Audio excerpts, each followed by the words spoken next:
Hi, നല്ല പൊരിച്ച കോഴീൻ്റെ മണം അല്ല, നല്ല പഴുത്ത ചക്കയുടെ മണമാണ്.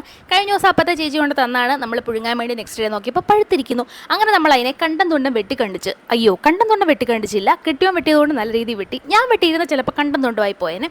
പിന്നെ അതിൻ്റെ ചോളയൊക്കെ എടുത്ത് നമ്മൾ അവനെ തട്ടി ഫ്രിഡ്ജിൽ കയറ്റി. കാരണം നമ്മൾ രാത്രിയാണ് ഈ പരിപാടിയൊക്കെ ചെയ്യുന്നത്, വരട്ടാനാണ് എൻ്റെ പ്ലാൻ. അപ്പോൾ നമ്മൾ രാവിലെ ചെയ്യാമെന്ന് വിചാരിച്ചു. എന്നിട്ട് രാവിലെ ഒരു ഉള്ളി എടുക്കുക, അതിലേക്ക് നെയ്യ് ഒഴിച്ചു കൊടുക്കുക. ഞാൻ ഈ ചക്കയൊക്കെ വെള്ളം ചേർക്കാൻ നല്ല രീതിയിൽ അരച്ചെടുത്തിട്ടുണ്ട്. അതിങ്ങനെ മിക്സ് ചെയ്യുക, എന്നിട്ട് അതിൽ ബബിൾ വരുമ്പോൾ അതിലേക്ക് നല്ല രീതിയിൽ ഞാൻ ശർക്കരപ്പാനി ഉണ്ടാക്കി വെച്ചിട്ടുണ്ട്. അതിങ്ങനെ ഇളക്കി ഇളക്കി ഇളക്കി ഇളക്കി ഇളക്കി കുറുക്കിയെടുക്കുക. ഈ ബബിൾ വരുന്ന കാണുമ്പോൾ നല്ല രസമുണ്ട്, പക്ഷേ അത് മേത്ത് തെറിച്ചാൽ ഒട്ടും രസമില്ല. അങ്ങനെ നമ്മൾ അതിനെ കുറുക്കി കുറുക്കി ഇടയ്ക്കിടയ്ക്ക് നെയ്യ് ഒഴിച്ച് കൊടുത്ത് കുറുക്കുക. എന്നിട്ട് അവസാനം ഇങ്ങനെ ആകുമ്പോൾ കുറച്ച് ഏലക്കാപ്പൊടിയും കൂടെ ചേർത്ത് കൊടുക്കുക. കുറച്ചുകൂടെ ഇത് വരട്ടിയെടുക്കുക കേട്ടോ. എൻ്റെ കൈയൊക്കെ കുഴഞ്ഞ് പറഞ്ഞു വരുന്ന രീതിയായപ്പോൾ പിന്നെ ഞാൻ നിർത്തിയതാണ്. കുറച്ചും കൂടെ കറുത്ത കളറായി വന്നാൽ കുറച്ചും കൂടെ ടേസ്റ്റ് വരും. പിന്നെ ഇത് ഏറ്റവും കൂടുതൽ തേങ്ങാക്കൊത്ത് ചേർത്ത് കഴിക്കാൻ നല്ല ടേസ്റ്റാണ് കേട്ടോ. ഇത് ഇങ്ങനെ കഴിക്കുന്നതാണ് എനിക്കിഷ്ടം.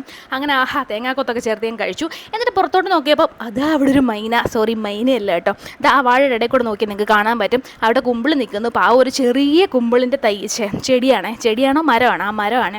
അതിൽ നിന്ന് കുറച്ച് കുമ്പിളെല്ലാം അച്ഛനെ എടുത്ത് തന്നു. അപ്പോൾ പിന്നെ കുമ്പിളാക്കിയേക്കാന്ന് വിചാരിച്ചു. അതിന് വേണ്ടിയിട്ട് ഞാൻ എടുക്കുന്ന അളവെന്ന് പറഞ്ഞാൽ ഏകദേശം ഇപ്പം 1 കപ്പ് നമ്മുടെ ചക്ക വരട്ടിയത്, 1/2 കപ്പ് എന്തെന്ന് പറയുന്നത് ഗോതമ്പൊടി അല്ലല്ലോ, അരിപ്പൊടി, പിന്നെ റവ ഒന്ന് ചൂടാക്കിയത് 1/2 കപ്പ്, പിന്നെ ഒരു 1/2 to 1/4 കപ്പ് നമ്മുടെ തേങ്ങ ചിരകിയത്, ഒരു 1/2 ടീസ്പൂൺ ഏലക്കാപ്പൊടി ചേർത്ത് നല്ലോണം കുഴയ്ക്കുക. കുമ്പിളിലെ എടുക്കുക. ഞാനിപ്പോൾ കുമ്പിൾ കുത്താനൊന്നും പോയില്ല, ഇനി ഈർക്കിലിയും കൂടെ തപ്പിയപ്പം വയ്യായിരുന്നു.